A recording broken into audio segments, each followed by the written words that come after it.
आज हम आज़ादी दिवस मना रहे हैं, लेकिन ये आज़ादी हमें उपहार में नहीं मिली है।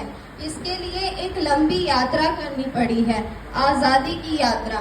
इस यात्रा में हजारों लाखों लोगों ने अपनी जानों की कुर्बानी दी है, अपने बच्चों को यतीम और बीवियों को बेवा किया है। सन 1919 जलियांवाला बाग। आज हम सबके त्योहार का दिन है, इसलिए हम कोई त्योहार नहीं मनाएंगे।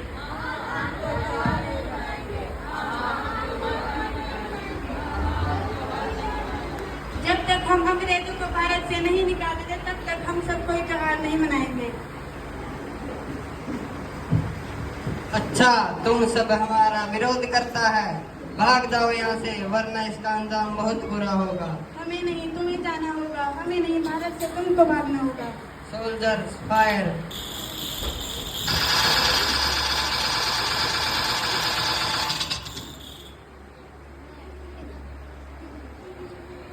ये धरती हमारी, ये फसलें हमारी, खेत हमारे। थोड़ी देर पहले ये फसलें लगा रही थी, इन अंग्रेजों ने हमारी सारी फसलों को बर्बाद कर दिया। एक ही झटके में अंग्रेजों ने हमारी सारी फसलें काट दी। अंग्रेजों, तुम्हारी सत्याचार में हम डलेंगे नहीं। इस अत्याचार का हम बदला लेकर रहेंगे, हम आजादी लेकर रहेंगे।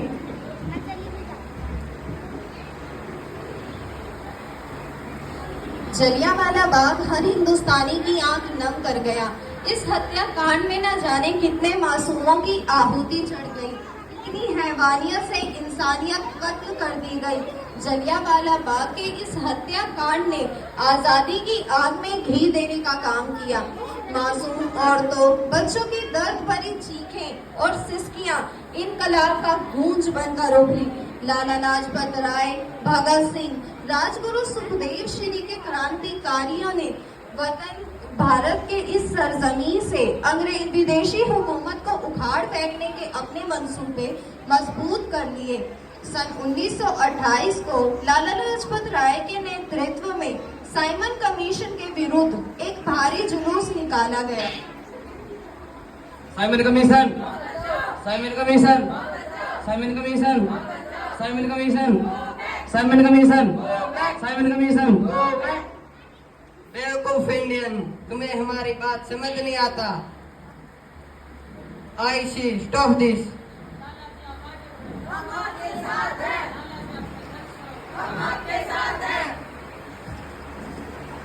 लाठी चार्ज।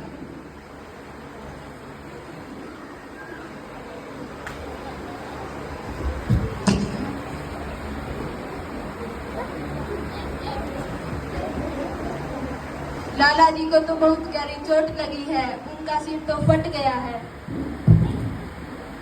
मेरे शरीर पर लगी एक एक लाठी अंग्रेजी सरकार के कफन में कील का काम करेगी। यह आजादी की लड़ाई रुकनी नहीं चाहिए। ये जिम्मेदारी मैं तुम सब पर सौंप कर जा रहा हूँ। लाला लाजपत राय की दर्दनाक मौत के बाद भगत सिंह, राजगुरु सुखदेव श्री की भारत के इन वालों के खून में ऐसा सैलाब आया जिसका सामना करना विदेशी हुकूमत के लिए मुश्किल हो गया।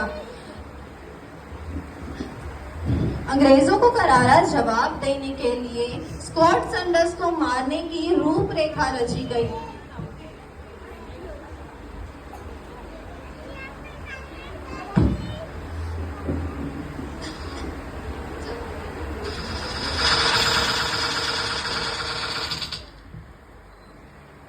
सैंडर्स मारा गया, हर तरफ तहलका मच गया। दीवारों पर लिखा था, लाला जी की मौत का बदला ले लिया गया है। भगत सिंह समेत सभी वहां से फरार हो गए। 8 अप्रैल 1929 को दिल्ली में अंग्रेजों की सेंट्रल लेजिस्लेटिव असेंबली की बैठक में 2 बम धमाकों की आवाज सुनाई दी।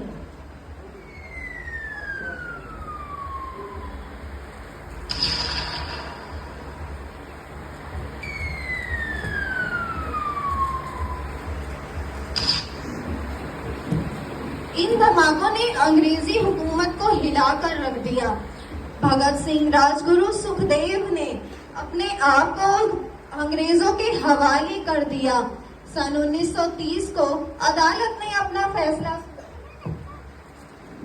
मुस्लिम भगत सिंह, मुस्लिम राजगुरु, मुस्लिम भगत सिंह, मुस्लिम राजगुरु, मुस्लिम सुप्रीम कोर्ट दफा 121 और दफा 302 के तहत यह अदालत मुजरिम करार करती है और इस गुस्ताखी के लिए इनको सजाए मौत की सजा सुनाती है।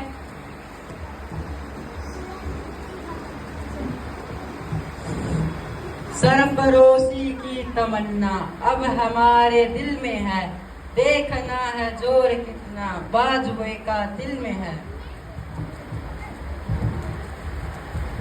पुत्र की हाल है तेरा? माँ मैं चंगा हूँगा, फिक्र करने की कोई गल नहीं। मेरा दिल तेरी तरह कोई पत्थर भी नहीं होगा, तेरी ये गल्ला सुन सुनकर मेरा कलेजा फटा जा रहा है। माँ मेरा दिल कोई पत्थर दिल नहीं है, एक वतन परस्त का दिल है जो अपने देश प्रेम के जज्बे नू ताकत देता है।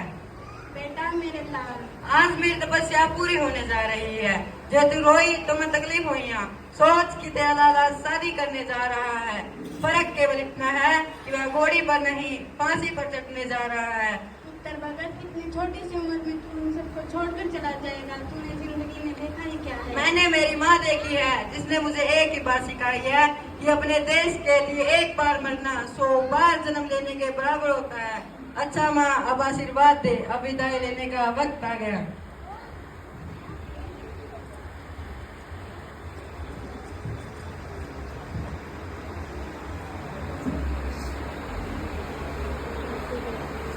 भगत सिंह तुम्हारी कोई आखिरी इच्छा? हमारे हाथ खोल दिए जाए, हम तीनों दोस्त एक दूसरे गले मिलना चाहते हैं। इन तीनों के हाथ खोल दिए जाए।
चले